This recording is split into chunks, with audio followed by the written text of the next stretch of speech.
மாடற்கு சித்திரம் மாநகர்க்கு நல்கோபுரம் ஆடவர்க்கு நல் அணிகலன்கள். ஆடவர்களுக்கு நல்ல அணிகலன்கள் உண்டு. ஒரு சுவர் இருந்தால் அதிலே சித்திரம் இருக்க வேண்டும். மாநகர்க்கு நல் கோபுரம், ஒரு ஊர்ல கோவில் இருந்தா கோபுரம் இருக்கணுமா. மாநகர்க்கு நல் கோபுரம், ஒரு ஆடவன் ஆடுகின்ற கலைத்துறையில் இருக்கிறவனுக்கு நல்ல அணிகலன்கள் இருக்கணும். இவையெல்லாம் இருந்தால் அத்தனையும் சிறப்பாக இருக்கும். ஆடவர்க்கு நல்ல அணிகலன்கள், மாநகர்க்கு நல் கோபுரம். அந்த நகரை பார்க்கிற பொழுது அவ்வளவு அருமையாக இருக்கிறது அம்பா.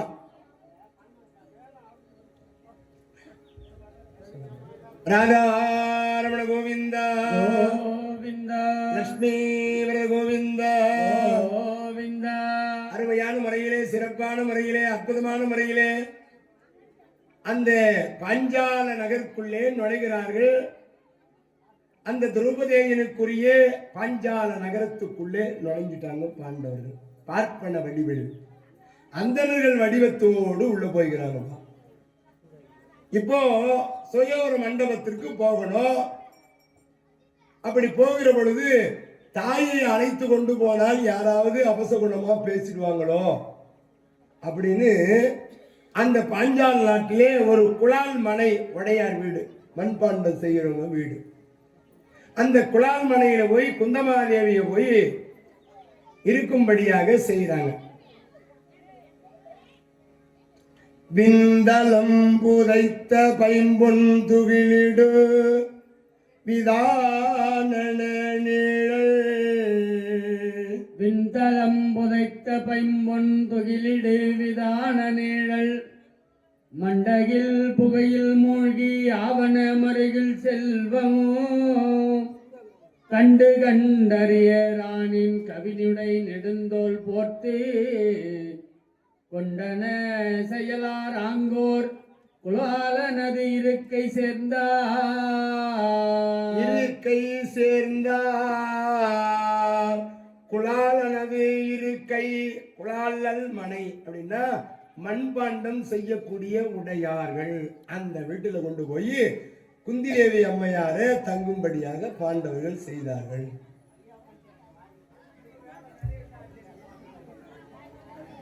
குந்திதேவி அம்மையார் சிலையும் சில ஆலயங்கள்ல செய்து வைப்பாங்க. குந்திதேவி அம்மையாருக்கு ஒரு சிலை. அப்படி அங்கிருந்து அந்த அற்புதமான மண்டபத்திற்கு புறப்படுகிறார்கள். சுயவர மண்டபம். அடேயப்பா, அந்த மண்டபத்திலே ஆயிரம் ஆயிரம் அரசர்கள் வந்து காத்திருக்கிறார்கள்.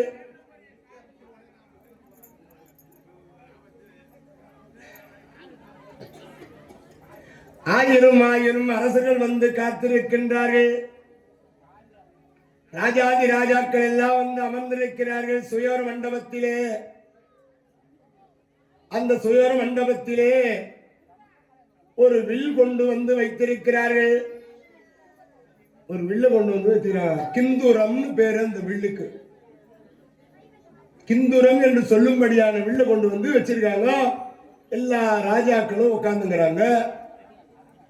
இந்த அந்தணர்கள்லாம் உட்கார்ந்துங்கிற இடத்துல பாண்டவர்களும் வந்து உட்கார்ந்தாங்க.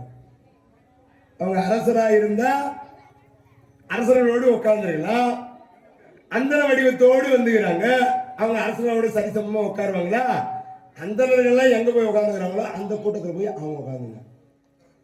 வேடிக்கை பார்க்க வந்தவங்க வேடிக்கை பார்க்க உட்காருவாங்க. காப்பு கட்டிக்கிறவங்க காப்பு கட்டிக்கிறவங்கலாம் ஒரு பக்கமா உட்காருவாங்க. தாய்மார்கள்லாம் ஒரு பக்கமா உட்காருவாங்க. இளைஞர்கள்லாம் ஒரு பக்கமா நிற்பாங்க. ஒவ்வொரு ஊர்லயும் அந்தந்த இடத்துக்கு ஏற்ற மாதிரி சேர்ந்து போய் நிற்பாங்க. வயசானவங்களாம் ஒரு பக்கமா போய் உட்காந்துருவாங்க.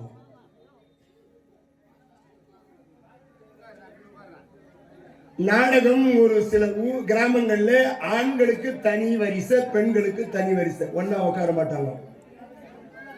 ஆண்கள் எல்லாம் தனி, பெண்கள் எல்லாம் தனி. அப்படிதான் உட்காருவாங்க சில கிராமங்கள்ல.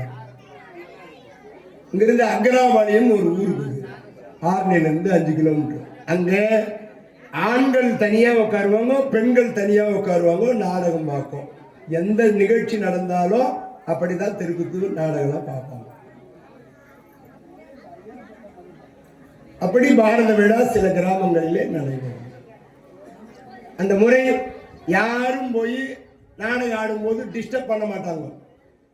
தெருக்குத்தை பார்க்கறதுல மட்டும்தான் கவனம் இருக்கும். சும்மா எழுந்துக்கின்னு பேசிக்கின்னு அமௌண்ட் பண்ணி பேஜார் பண்ணி நடிக்க விட மாட்டாங்க. சில ஊர்ல நாடகம் நடிக்கிறேன் என்ன வச்சான் அவன் என்ன பண்ணான் ஒழிச்சுடுவாங்க நாடகத்தை. சில ஊர்ல அந்த மாதிரி ஆளுங்கெல்லாம் வருவாங்க, அதுக்குன்னே வருவாங்க, எத்த கெட்டுக்குள்ளானே வருவாங்க. நம்ம ஊர்ல 10 நாளைக்கு நாடகம். அப்படியே எப்பா 9 நாள் இரவு 10வது நாள் காலையில படுக்கணும். சிறப்பா நாடகம் நடைபெறுகிறது. பல லட்சம் செலவு பண்ணி நாடகம் நடத்துறோம். முழுமையா அந்த நாடகத்தை முழுமையா பார்க்கணும். வேலை என்ன வேலைகளோ எல்லாத்தையும் எடுத்து தள்ளி வச்சிருவோம். பாரத 5 மணிக்கு முடிஞ்சிச்சுன்னா அதுக்கப்புறம் 10 மணி வரைக்கும் ஃப்ரீயா தான் இருக்கு பாருங்க. சாமி தான் திருவிதி விழா வரப்போகுது, காப்பு கட்டினவங்க இட்டுன்னு வர போறாங்க. தீபாரத்தை மட்டும் கொடுத்துட்டு மற்ற வேலையெல்லாம் பாருங்க, கொஞ்ச நேரம் ரெஸ்ட் எடுங்க, அப்புறம் வந்துருங்க. இப்பெல்லாம் வந்து தூங்குற தூக்கம் கொய் தூக்கம். இன்னும் ஒரேடியா மூதேவி மாதிரி தூங்கக்கூடாது, ஸ்ரீதேவி மாதிரி தான் இருக்கணும். இப்போ நம்ம ஊருக்கு ஸ்ரீதேவி மகாலட்சுமியா அம்பாள் இருக்கிறா இங்க. அதனால தூக்கம் என்பது வந்து நேரம் ரொம்ப நேரம் தூங்கிக்கிறது கிடையாது. விரதம், தூக்கம் கூட விரதம் தான். நாங்களாம் ஒரு நாளைக்கு 2 மணி நேரம் தான் தூங்குறோம். இத்தனை நிகழ்ச்சிகளை நடத்துறதுக்கு காப்பு கட்டிய இருக்கக்கூடியவங்க அவ்வளவு வேலை இருக்குது. அவங்க மட்டும் தான் இருக்குதா, எங்களுக்கு இல்லையா? நாங்கள் எம்மா வேலை செய்யறதுமா எல்லாருக்கும் சேர்ந்து கூடி இருந்தால் கோடி நன்மை. ஒற்றுமைதான் உண்டு வாழ்வு. பலம் தருமா, ஒற்றுமையாக இருந்த பலம். ஒரு வயசானவர் சாகர நேரத்தில் எவ்வளவோ சொல்லி பார்த்தாரு பிள்ளைங்க கிட்ட, டே ஒத்துமையா இருங்கடா ஒத்துமையா இருங்கடா. 4 பிள்ளைங்க எல்லாமே சண்டை போட்டுக்குதுங்க. டே ஒத்துமையா இருங்கடா ஒத்துமையா இருங்கடா. ஒத்துமையாவே இல்லை அவனுங்க. சரின்னு சொல்லிட்டு சாகர நேரத்தில் 4 பிள்ளைங்களையும் கூப்பிட்டாரு. பா நீங்க 4 பேரும் குச்சி பொறிக்கணும் வாங்கடான்னாரு. சுள்ளி குச்சி. இந்த 4 பேரும் ஆளுக்கு கொஞ்சம் கொஞ்சம் சுள்ளி குச்சி பொறிக்கணும் வந்தானுங்க. ஒவ்வொருத்தங்க கையிலும் கொடுத்துட்டு உடைடான்னாரு. ஒரு சுள்ளி குச்சியை உடைக்கலாம், ஈஸியா உடச்சிடலாம், பட்டுன்னு ஒண்டிவிடும். எப்பா எல்லாரும் உடச்சு பார்த்தாரு, ஒண்டிச்சு. இந்த மொத்த சுள்ளி குச்சி ஒன்னா சேர்த்து கட்டு போடுறான்னாரு. எல்லா சுள்ளி குச்சியும் ஒன்னா போட்டு கட்டு போட்டுட்டாங்க. இப்போ உடைங்கடான்னாரு. உடைக்க முடியுமா? அப்போ ஒன்றாய் இருந்தா ஒத்துமையா இருந்தா பலம். நம்ம எல்லாரும் ஒத்துமையா இருந்தா பலம். ஒரு விழா செய்தால் நம்ம ஒற்றுமையா இருந்தா பலத்தை கொடுக்கும். விழா வெற்றி பெறுவதற்கு நாம் ஒன்றுபட வேண்டும், ஒற்றுமை இருக்கணும். அதான் அந்த கதையோட அர்த்தம், நீதி கதை.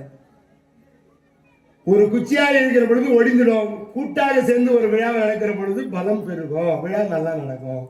தேரை ஒரு ஆள் இழுத்தா வருமா? வராது. பங்குனி தேர் திருவிழா பண்றாங்க தேவிகாபுரத்துல.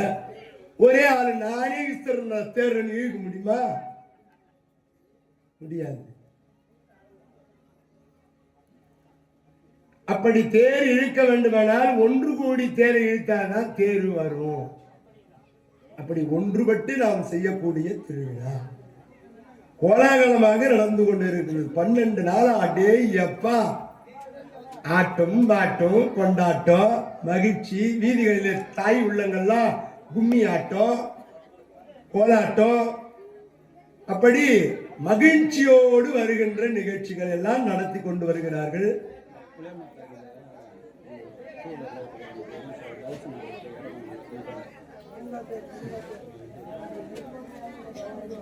தபசு மரம் வந்து கொண்டிருக்கிறது.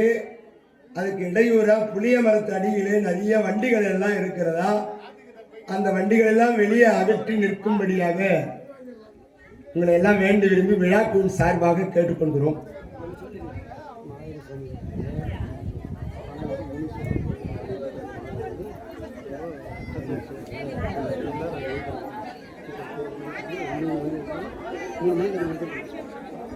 சரியாக 3 மணி அளவிலே நமது நாயுடு வகையரா திருக்கல்யாண வைபவ உபயதாராக விளங்கக்கூடிய குடும்பத்தார்கள் 3 மணி அளவிலே முனீஸ்வரன் ஆலயத்தாண்ட வர வேண்டும் விழாக்குவின் சார்பாக கேட்டுக்கொள்ளப்படுகிறது. வரிசை தட்டுகளோடு எல்லாரும் முனீஸ்வரன் கோயிலாண்ட போய் நின்றுடுங்க. ஆக சிறப்பாக அந்த நிகழ்ச்சி நடைபெற இருக்கிறது. ராதாரமண கோவிந்தா கோவிந்தா ஆஞ்சநேய வரத கோவிந்தா கோவிந்தா லட்சுமி வரத கோவிந்தா. கோவிந்தா.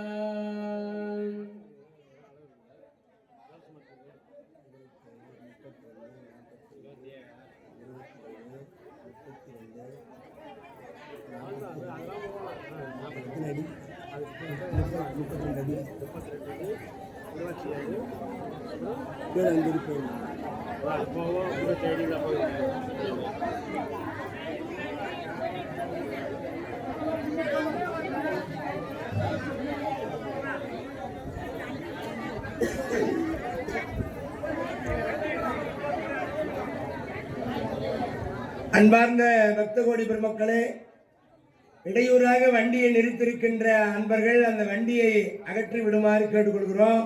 தபசு மரம் இறக்கி வைப்பதற்கு இடமில்லை, நீங்கள் விட்டிருக்கின்ற இடத்திலே.